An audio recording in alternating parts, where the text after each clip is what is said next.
आपकी अपनी peoples party के राष्ट्रीय अध्यक्ष रामवीर जी ने आज जो है प्रेस कॉन्फ्रेंस रखी है। जानना चाहेंगे हम सब लोग जो है किस विषय में आज की प्रेस कॉन्फ्रेंस रखी गई है। सबसे पहले तो मैं सभी मीडिया के बंधुओं का इस प्रेस कॉन्फ्रेंस में आपके अपनी पार्टी पीपल्स की तरफ से स्वागत करता हूं। और ये जो प्रेस कॉन्फ्रेंस बुलाई गई है, आप सभी को, जैसा कि आपको सभी को जानकारी है कि दिल्ली में नगर निगम का चुनाव का नोटिफिकेशन हो चुका है और नगर निगम के चुनाव 4 दिसंबर को होने जा रहे हैं, जिसके लिए नॉमिनेशन प्रक्रिया अभी सोमवार से शुरू हो चुकी है और ये 14 नवंबर तक चलेगी। आपके सामने 2-3 बिंदुओं पे मैं बात करना चाहता हूं। पहली बात तो यह कि लोकतंत्र जो है वो जनता का पर्व होता है, जनता उसमें भागीदारी ले लोकतंत्र में। तो सबसे पहली बात हमारी ये है कि इलेक्शन कमीशन ने जो ये प्रोग्राम दिया है, नॉमिनेशन का जो पीरियड दिया है 7 दिन का, मंडे से लेकर मंडे तक का, हम इस पे हमारी पार्टी पहले भी, हमने कल भी इस बारे में बात रखी थी अपनी। हमारी पार्टी को इस पे बहुत बड़ा ऐतराज है। ये कार्यक्रम सिर्फ अमीर लोगों के लिए, ये जो कार्यक्रम दिया गया है नॉमिनेशन का, ये अमीर लोगों के रास्ते खोलता है राजनीति में हिस्सेदारी लेने के लिए और गरीब लोगों को लोकतंत्र से महरूम करने का कार्यक्रम है। क्योंकि इस 7 दिन के प्रोग्राम में 3 छुट्टियां हैं, 3 छुट्टियों की वजह से नॉमिनेशन कम हो पाएंगे और जो गरीब लोग हैं जो अपने नॉमिनेशन की व्यवस्था करना चाहते हैं, इसके साथ साथ जितने भी वोटर सेंटर हैं दिल्ली के, या तो बड़ी राजनीतिक पार्टियों के जो अधिकारी इनके अंदर काम कर रहे हैं, दिल्ली सरकार के अधिकारी जो आम आदमी पार्टी के अंदर काम कर रहे हैं, उनके अंतर्गत काम करते हैं, वो सारे उनको निर्देश दिया गया है कि गरीब लोग आए तो उनको वोटर सर्टिफिकेट इशू ना किया जाए। ये एक गंभीर मुद्दा है और इसके लिए हम ये आवाज उठाना चाहते थे। इसके लिए हमने बात रखी। हमने कल भी बोला, इलेक्शन कमीशन से रिक्वेस्ट भी की कि ये जो छुट्टी के दिन डिक्लेयर किए गए हैं, आज का सैटरडे का और 12 और 13 तारीख, इसको वर्किंग डे डिक्लेयर किया जाए, ताकि लोग आसानी से, जो गरीब लोग हैं जो चुनाव में भागीदारी लेना चाहते हैं, लड़ना चाहते हैं कैंडिडेट के तौर पे, उम्मीदवार के तौर पे, वो लोग इसमें हिस्सेदारी कर सकें। ये हमारा एक बड़ा मुद्दा है और ये जनता के लिए है। ये क्यों है ऐसा?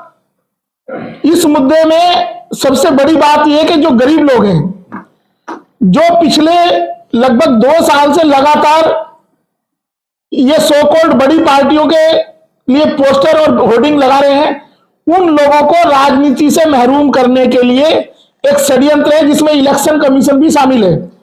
दिल्ली का चुनाव आयोग आम आदमी पार्टी और भारतीय जनता पार्टी के कंट्रोल में काम कर रहा है, गरीब लोगों को चुनाव में भागीदारी नहीं चाहता।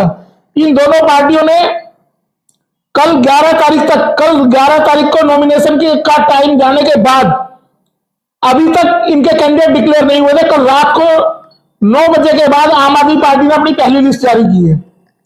यह दिखाता है कि जो गरीब लोग राजनीति में हिस्सेदारी चाहते हैं, उन लोगों को राजनीति से अलग थलग करना, वो विद्रोह ना करें, इसलिए ऐसा टाइम चुना गया ताकि वो पर्चे ही ना भर सकें।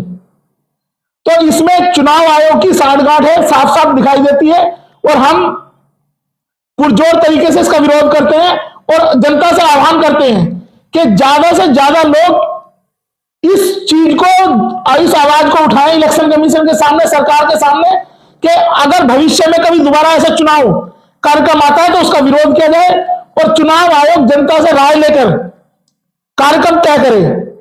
जिस तरीके से चुनाव आयोग परिसीमन की बात करता है, परिसीमन में जनता से राय लेता है, तो चुनाव का कार्यक्रम भी जनता से राय मशवरा करके तय करना चाहिए।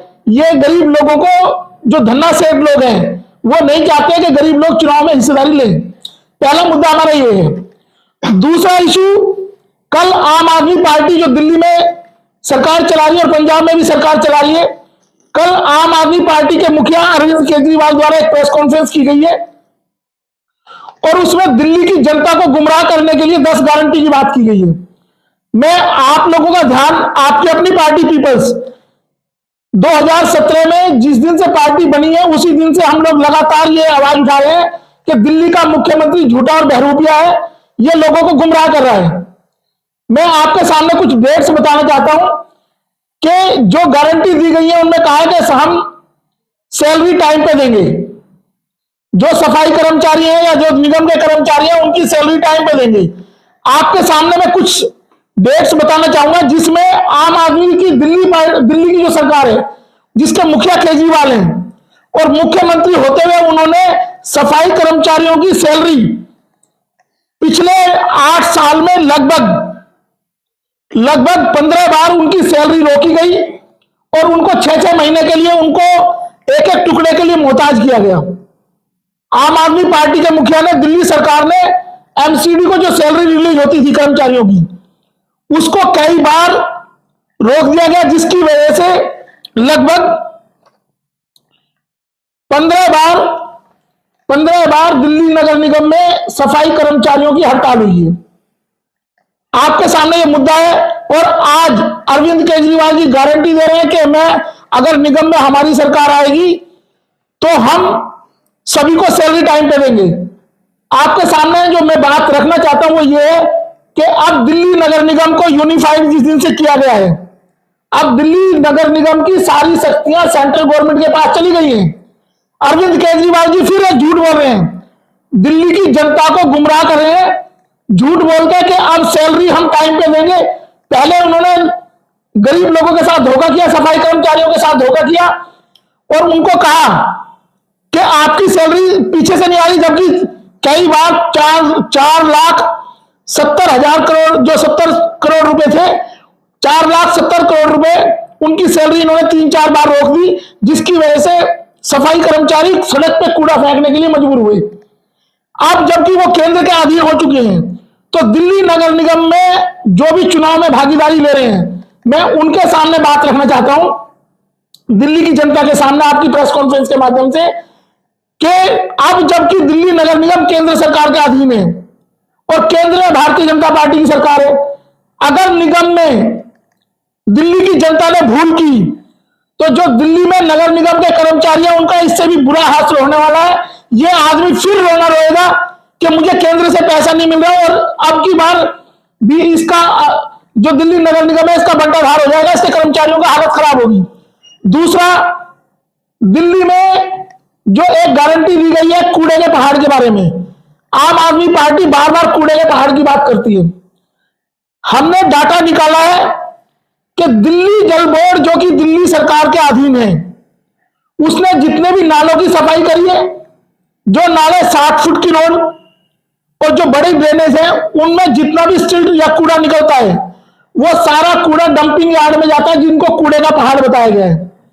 दिल्ली के मुख्यमंत्री ने कल एक और झूठ बोला है कि दिल्ली में कूड़े का पहाड़ नहीं होगा, लेकिन दिल्ली के अंदर उन्होंने कोई भी सब्स्टिट्यूट नहीं दिया है कि इस कूड़े को कहां ले जाकर फेंका जाएगा, या कोई जमीन उन्होंने एक्वायर करी या कोई ऐसा प्रोग्राम दिया, उन्होंने कोई कुछ नहीं बताया, सिर्फ दिल्ली की जनता को गुमराह करने का काम किया है।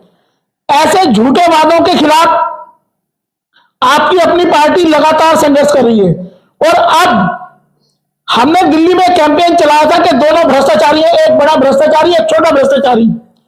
एक 13,000 करोड़ के घोटाले की बात करती थी एक पार्टी और एक 26,000 करोड़ के घोटाले की बात कर रही थी। आज दिल्ली की जनता को चुनाव के दौरान आम आदमी पार्टी और भारतीय जनता पार्टी दोनों गुमराह कर रहे हैं। अब उन्होंने कूड़े पे उनकी राजनीति सिमट गई है। जो भ्रष्टाचार का मुद्दा था उसको खत्म कर दिया इन्होंने, अब सिर्फ कूड़े पे इनकी राजनीति सिमट गई है। तो आपकी अपनी पार्टी पीपल्स दिल्ली की जनता को आगाह कर रही है कि ऐसे झूठे और मक्कार और ऐसी झूठी गारंटी के बहकावे में ना आए और आप इन दोनों भ्रष्टाचारियों को निगम से बाहर निकाल के करें और आपकी अपनी पार्टी पीपल्स के कैंडिडेटों को समर्थन करें, ताकि आपकी जो गरीब जनता है, इस दिल्ली की जो गरीब जनता है, उसकी आवाज मुझे पुरजोर तरीके से आपकी अपनी पार्टी पीपल्स उठाए। धन्यवाद। आपके कितने कैंडिडेट लड़ने जा रहे हैं? हमने 100 कैंडिडेट का टारगेट रखा है। कल शाम तक 14 तारीख को शाम तक कंफर्म होगा कितने हैं टोटल। तो आपका विरोध जो है कि क्या बीजेपी के खिलाफ रहेगा या आम आदमी पार्टी के खिलाफ? हमारा इन दोनों के खिलाफ विरोध है। दोनों ने ही लूटा है, दोनों ने गुमराह किया है, दोनों ने ही दिल्ली के सफाई कर्मचारी, दिल्ली के कर्मचारी, जो निगम के कर्मचारी हैं, उनको गुमराह किया है और दिल्ली की जनता को गुमराह किया है। कूड़ा डालने के बारे में जो ये बात अभी की जा रही है, अरविंद केजरीवाल 2013 से लगातार अपनी पार्टी को लेकर बने हुए दिल्ली में, वो बताए कि उन्होंने क्या काम किया कूड़ा हटाने के लिए। आज चुनाव के दौरान वो कूड़े के पहाड़ पे जाके, तो कूड़े के पहाड़ पे, वो पहाड़ उनका खुद का बनाया हुआ है। वो जो पहाड़ की बात कर रहे हैं उसमें अरविंद केजरीवाल भी शामिल है उस कूड़े के पहाड़ में। रामवीर चौहान जी, आपने भी कहा कि एनसीडी जो सैलरी की बात की गई कि जो दिल्ली सरकार है वो झूठ बोल रही, क्या आप कहीं ना कहीं बीजेपी का समर्थन कर रहे हैं उसके साथ? हम बीजेपी का समर्थन नहीं कर रहे, हम ये कह रहे हैं दोनों ने मिलकर दिल्ली के जो मेन मुद्दे हैं उनसे, उनको जनता का उनसे ध्यान हटाने के लिए कूड़े की एक बनावटी मुद्दा पैदा किया गया है। जैसे अभी आपने ये भी कहा कि एमसीडी अब केंद्र सरकार के अंडर चली गई। हाँ, तो फिर अगर किसी और पार्टी की एमसीडी में सरकार बनती है या आपकी आती है, आपकी अपनी पार्टी की सरकार आती है, क्या सैलरी का आपके पास कोई प्रावधान है कि उनकी सैलरी रुकेगी या उनको कंटिन्यू? नहीं, हमारे पास प्रावधान ये है कि केंद्र सरकार से डायरेक्ट फंडिंग की बात, उसमें जो एक्ट आया है नया 2022 में जो एक्ट आया जिसके तहत एमसीडी डायरेक्ट केंद्र सरकार के अधीन होगी है, तो हम अपने रिसोर्सेज पैदा करेंगे और रिसोर्सेज पैदा करके सैलरी का इश्यू कभी बनने नहीं देगा। इन लोगों को परमानेंट करेंगे हम लोग। क्या रामवीर जी जो परिसीमन हुआ है क्या वो ठीक हुआ है? परिसीमन का मैटर हाई कोर्ट में सब जुडिस है।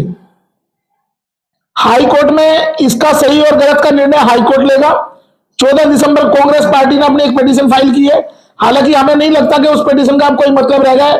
अगर मॉडल कोड ऑफ कंडक्ट बीच में लागू हो जाता है और इलेक्शन प्रक्रिया शुरू हो जाती है तो अब उस परिसीमन का कोई मतलब नहीं है। गलत सही पे तो कोर्ट डिसाइड करेगी कि वो प्रक्रिया गलत थी या सही थी। आखिर में चलते चलते आपके वोटर हैं, सपोर्टर हैं दिल्ली के अंदर जितने लोग हैं, या आप लोगों को अवेयर करना चाहते हैं वोट देने के मामले में, तो क्या कहेंगे? देखिए, हमारा यह कहना है कि दिल्ली के गरीब लोगों को, जितने भी दिल्ली के गरीब लोग हैं, चाहे वो किसी भी सिस्टम को मानते हैं, किसी धर्म को मानते हैं, किसी जाति को मानते हैं, मेरा उनसे यह अनुरोध है कि ये दोनों ही पार्टियां, आम आदमी पार्टी और भारतीय जनता पार्टी, ये गरीबों का शोषण करने के लिए बनी है। गरीब लोगों को गुमराह करके अपना उनका वोट लूटने के लिए काम कर रहे हैं। और इसका एक सबसे बड़ा उदाहरण है राजेंद्र पाल गौतम, दिल्ली का एक मंत्री है जिसने आम आदमी पार्टी के मुखिया के कहने पे 22 प्रतिज्ञा का कार्यक्रम रखवाया। और उस मंत्री को क्या था, वो सच्चाई ये थी कि आम आदमी पार्टी के मुखिया राष्ट्रीय परिदृश्य पे आना चाहते हैं और वो उनके पास कोई दलित लीडरशिप नहीं थी। उन्होंने झूठ मूठ का एक कार्यक्रम रखवाया, उसमें सारी आम आदमी पार्टी के कार्यकर्ताओं की भीड़ थी। उस भीड़ को दिखाकर बताया गया कि 10,000 लोगों ने शपथ लिया बौद्ध धर्म की, 22 प्रतिज्ञा ली है। लेकिन सच्चाई यह थी कि राजेंद्र पाल गौतम को राष्ट्रीय नेता बनाने के लिए और दलित समाज को गुमराह करने के लिए वो कार्यक्रम रखवाया गया था, ताकि दलित समाज सारा राजेंद्र पाल के प्रति सिंपैथी दिखाए और वो आने वाले लोकसभा के चुनाव में उसके पीछे हो जाए।